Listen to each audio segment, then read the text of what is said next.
So in this question, we need to rank the fractions. So we need to find out which is the smallest. So the way that I would go about doing this question, there's so many different ways, is I do like a kind of a little round robin. So I might figure out, is 3/7 versus 5/12, which of those is the smallest, and kind of put that through to the next round, so to speak.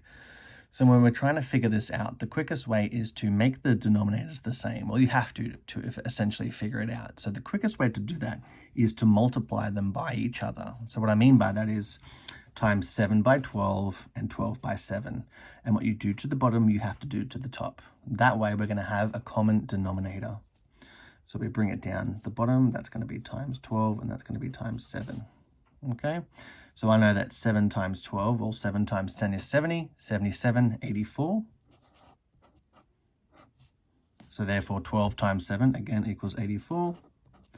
And remember, what you do to the bottom, you have to do to the top. So it's 3 times 12. So I'll just focus that for you. This is a nightmare. There we go.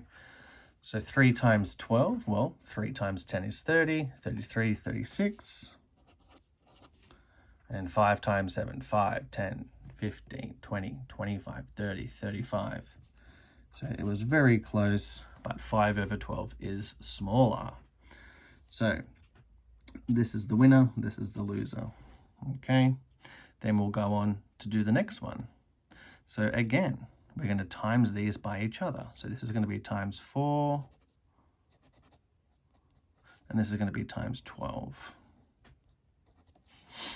So 12 times 4, well, 10 times 4 is 40, 44, 48. So they're going to be both out of 48. And what we do to the bottom, we have to do to the top. So 5 times 4 is 20, and 1 times 12 is 12. So this is much smaller, as we can see. So this is the smallest so far, and we can already we can see a ranking essentially. So far that's the smallest, that's the second smallest, and that's the largest so far.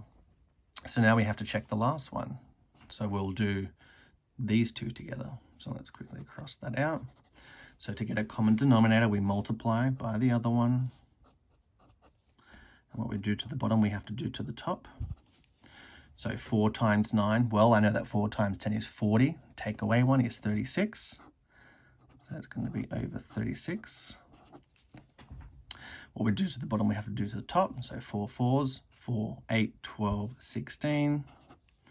And over here, 1 times 9 is 9.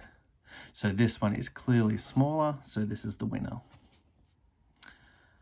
So that's the answer to the smallest one. Now the next question, straight after that, asks for the largest one.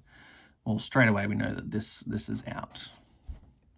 And over here, we know that this fraction is smaller than this fraction, so that is also out. So it's the last one is these two. So we might draw a little box here so that we can test this. So we multiply by each other to get a common denominator, and what we do to the bottom, we do to the top. So 7 times 9, well, 7 times 10 is 70. Take away 1 is 63. Might just do that down here. So they're both out of 63. What we do to the bottom, we do to the top. 3 times 9, well, 3 times 10 is 30. Take away 1 is 27. 4 times 7, 7. 14, 21, 28. So in terms of largest, this one is the largest here, 4/9. So that is the largest.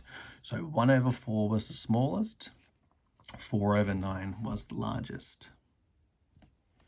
So with the next two questions, you can apply the same strategy. And it might be a good idea, instead of me doing it for you, you go back and check your answers using this strategy to see if you were correct.